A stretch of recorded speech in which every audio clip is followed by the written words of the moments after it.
Hi, I'm Robin Swanson from All Valley Professional Photographers. I'm here to show you how to prepare your images for digital image competition. So let's dive right in. First of all, always prepare your image as if you're going to print it. That means it should be created at the largest print size you plan to print. For instance, 16 by 20 at 300 dpi. Remember, you can always make an image smaller, but it's really hard to make it bigger. Second, make sure you're working in the correct color space. Print competition requires sRGB or Adobe RGB 1998. Okay, now for the fun stuff. First, make sure that all the editing is done on your image. So let's open an image. I'm going to go over here to Bridge and we'll select this one. Okay, okay, okay. All right. Okay, so here's my image, and you can see I've got a few layers, and let's just say I'm happy with the way this looks. Now, this is the thing. Even if this is a JPEG image, save it as a PSD or a TIFF. This is going to be really important later because TIFF and PSD formats don't compress the file. So we're going to go ahead and save this because it's already a PSD. Make sure you make a note of where you're saving your image because you're going to need to get it later. And close the image. Oh, it's still closing. Okay, there we go. All right, now we're going to open up. We're back in Photoshop. We're going to open up a new document. So here we go, new. And we're going to title this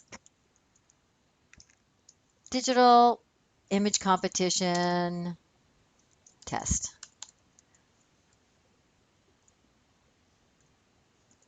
Now remember, you're going to want this to be the size of a print. So if you think you're going to print this at 16 by 20, make it 16 by 20. So we're going to make this one actually 20 by 16 since I already know it's horizontal. And that's going to be inches, not pixels. Wow, what a difference. 20 by 16 at 300 pixels per inch. And I can say this is 16-bit because sometimes my images are at 16-bit. There we go. Okay, make sure your color profile is either sRGB or Adobe 1998. Let's choose Adobe 1998. Okay, there we go. Okay, it doesn't matter what color the background is because we're going to change that. In fact, we're going to change that right now. Come down here to this little guy right here. Can you see that? Create new fill or adjustment layer. You're going to click on that and you're going to choose solid color. Okay. There we go. Now I want my background to be black for now. So I'm just going to choose, doesn't matter what color you choose because you're going to change this later. Then we got to decide, okay, what do I want to do? Do I want it to be, do I want the borders to be even or whatever? So what we're going to do, there. All right, we want to make sure we can see our rulers. So go over here to View, Rulers. There we go. And we're going to go here to our selection tool and we're going to drag in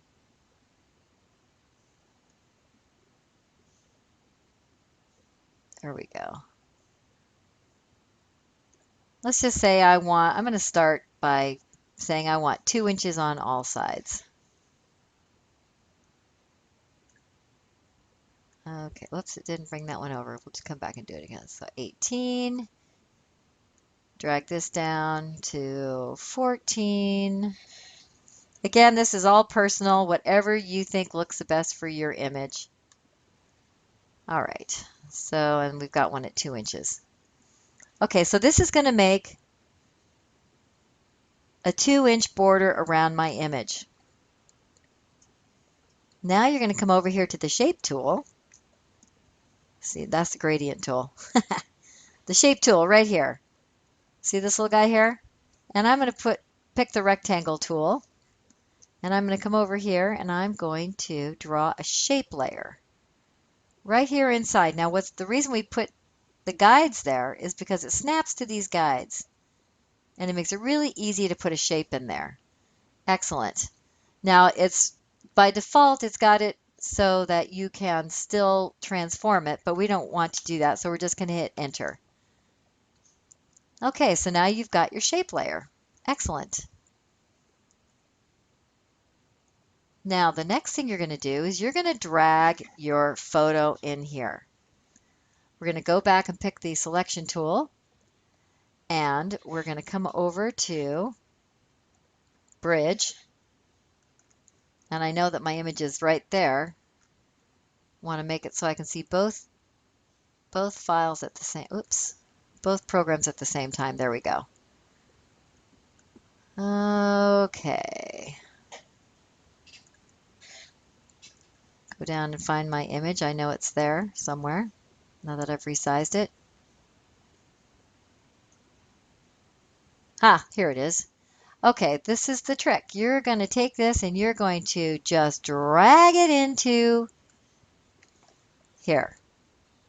Now it drags it in as a smart object. This is what you want. See this little thing over here? This tells you that it's a smart object.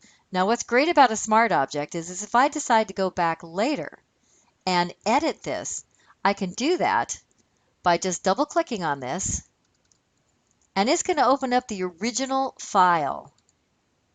And then I can edit this and then save it, and then it will make that change in this document here. What's great about this is that I could spend all day long transforming this up and down and backwards and sideways and flip it horizontal, and it's not going to degrade the image. And that's why we want to keep this as a smart object. Okay, so now I've kind of got a basic image here. Now I want to start thinking about what color do I want the mat to be. So we're just going to go over here. We're going to click on the color fill for our background. That's this, right? Oh, it's not. Sorry. We want to make this image bigger. I want to fill up that hole. Okay. And you see what I've got going on here? Okay. See, I went outside the border. Well, all I have to do is hold.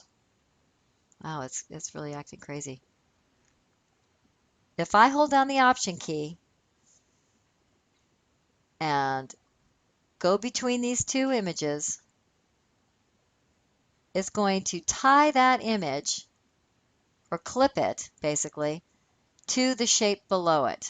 See how it put it right down inside there? That's actually what I want. Okay, now you can go in and transform this image anytime you want.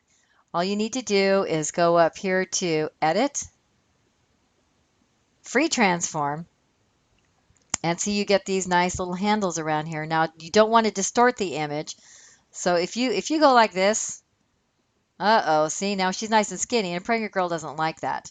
So I'm going to hit Escape, and I'm going to show you how to do it the right way, which is by hitting Free Transform. You can also hit Command T, and that, or I think it's that's on a Mac.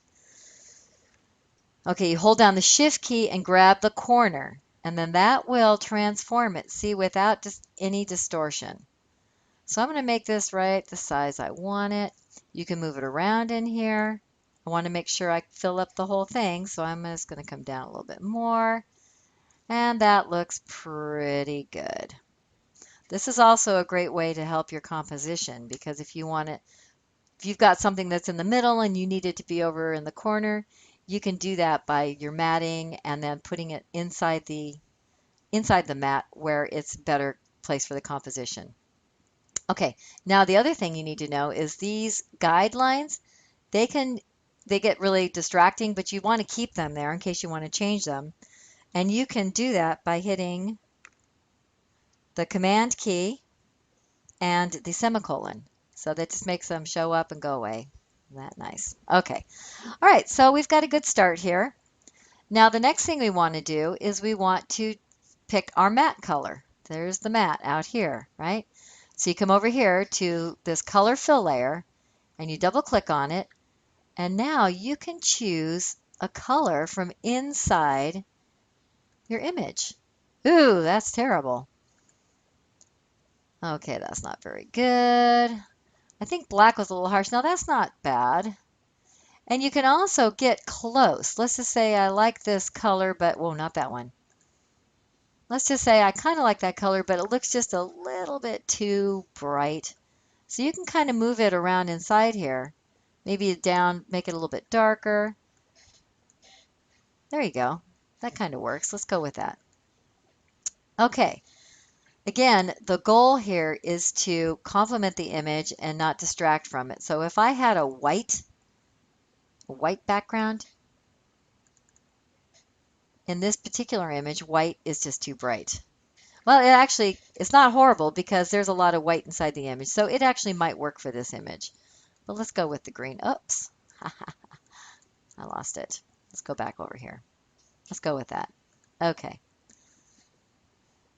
So now we've got a matte color. Now you want to add a stroke. And these are all just basic things you can do. To add a stroke, you're going to come down here to this little FX menu. Whoops. Down here. See that FX? Click on that and pick stroke. There we go. Okay, so now we're going to add a stroke. The first thing you want to do is make sure you're on the right layer. This is what we're going to do. We're going to add a stroke to the rectangle layer, to the actual shape layer. Okay, it's not to the image, it's to the rectangle. That way, if you change the size of the rectangle, the stroke goes with it. Okay, so we're going to come down here to the FX box. Let me zoom in so you can see that. And let me blend a little bit there and click on stroke. There you go. Okay, so this is where you're going to choose everything from the size to the type to the color of the stroke. And I'm going to make this really big so you can see the difference. An outside stroke, see right here, an outside stroke, it leaves a little bit of a curve, or rounded corners. Inside stroke puts a stroke inside the image, and it makes it square edges. And center is kind of halfway between. It's not quite as rounded and it's not quite as square. I like inside stroke. That's just the way I like it. 68 obviously is too big. By the way, the size of the stroke depends on the size of your image. So on an image that has less pixels, a 7 stroke might be huge. I mean, just the opposite. An image that has a lot of pixels, a large stroke is not going to be as big. If you've got a smaller image, then a 7 might be huge. So you really have to eyeball it. So in this case, I'm thinking about, let's just say 10. Looks good. Well, maybe a little bit more so you can see it. Let's go with 18. Okay. So you can see I've got a black stroke. It's inside. Now we're going to choose the color. And this is, again, you can choose a color from inside your image. You can go bright. I can tell you right now, if you went really bright like that, they would just rip you apart. You can pick it from a dress. That doesn't work. That doesn't work. You know, in this case, I think a dark stroke actually works the best. I'm picking a dark green there. So it's not distracting, and it sort of complements the image there. Okay, and then you hit OK, and now you've got your stroke. Now this is just basic. You can do other things like add, so let's say you want to add a texture to your image. What you want to do is go back to, in this case, Bridge, and navigate to where you keep your textures. I keep mine in a folder called Textures. Imagine that. And let's see, let's try this one here. This looks interesting. It's kind of cool. All right, now I'm choosing a texture that doesn't have any color because a colored texture is going to actually change the color of your mat. It will affect it. So I'm picking one that's grayscale. And I'm just going to drag this right on top of the image. And that's okay. I'm not really worried about the depth at this point. Okay. And see, it dropped it in here. And I really didn't pay attention to where I put it. I can go ahead and close that because I know I can move it. I want this to be right over my color fill layer. And I'm going to transform it so that it is going to cover the entire background. And then you start playing with your blending modes. So you come over here to the blending modes. See that? And start playing with them. Okay, darken. Darken didn't do much of anything. Multiply. Multiply is kind of cool. Color burn. No, that doesn't work. How about overlay? Overlay is usually pretty. Overlay. Now that might be a little bit busy. You can always lower the opacity of that layer.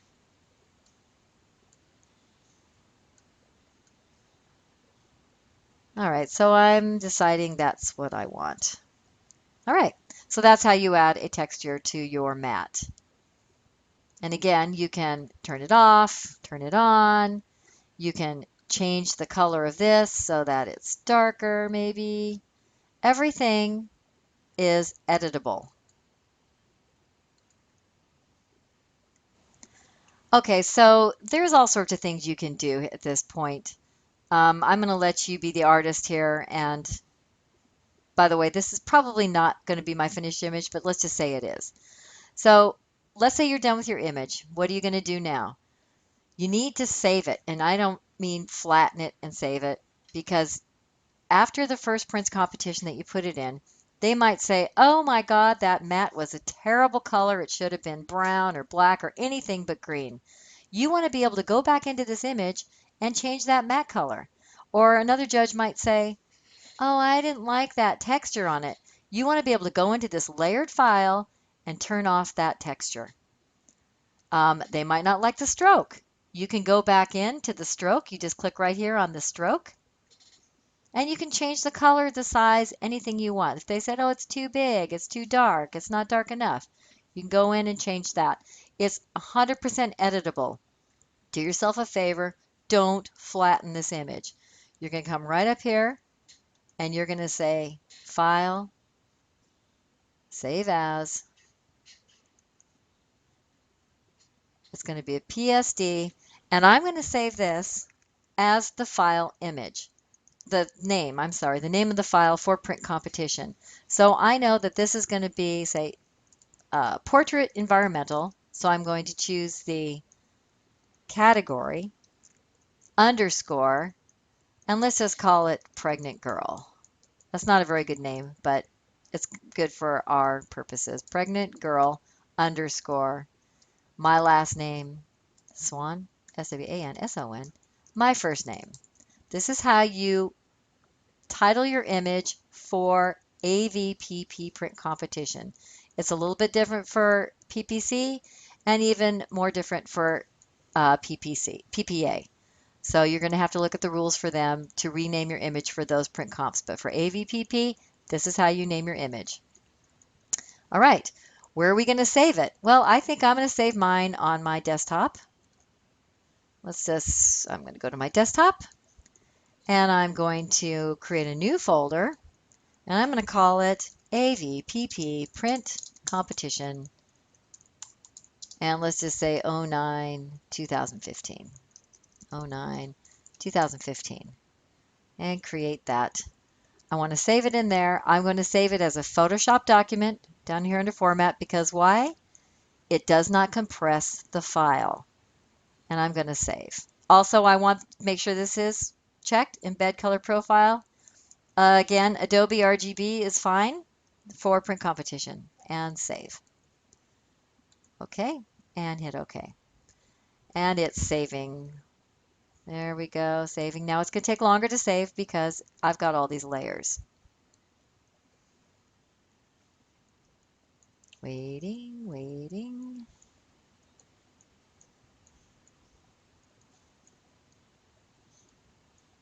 It's taking a really long time. There we go. Okay, so now we want to save it for the actual digital submission.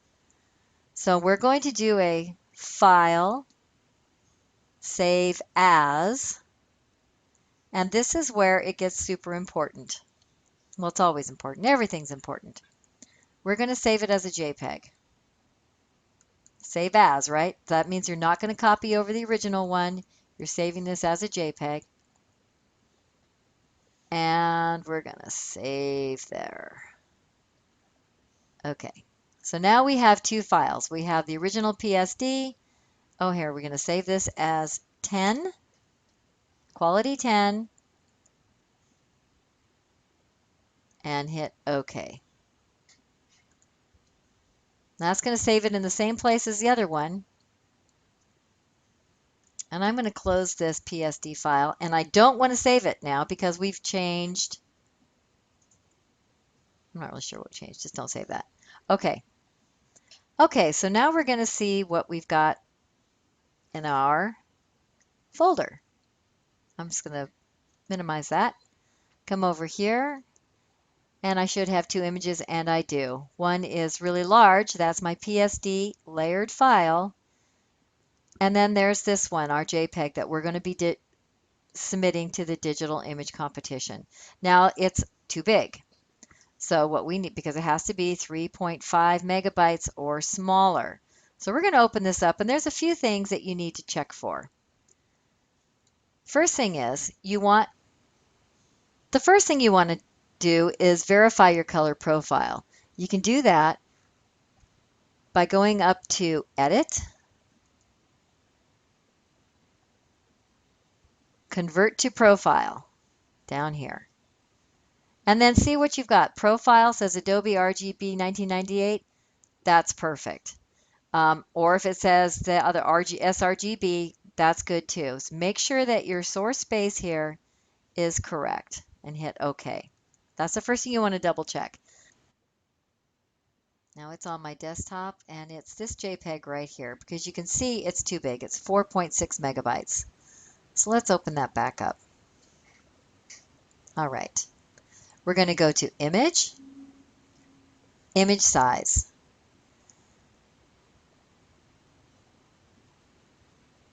Okay, you need to make sure that the width is 4,000, which in this case it is, pixels, and change this resolution to 200. You want to make sure that resample is chosen, and you want to choose bicubic sharpener for reduction. These are all your choices. Since you're going to make it smaller, you're going reduction. Hit OK. Hit File, Save As, Save. I'm going to replace the one that's there. I'm going to save it at a quality of 10. And that should give us an image that's just the right size. Let's have a look. There it is, 2.9 megabytes. It's very happy under the 3.5 threshold. So there you go. You now have an image that's ready to submit to AVPP's digital image competition.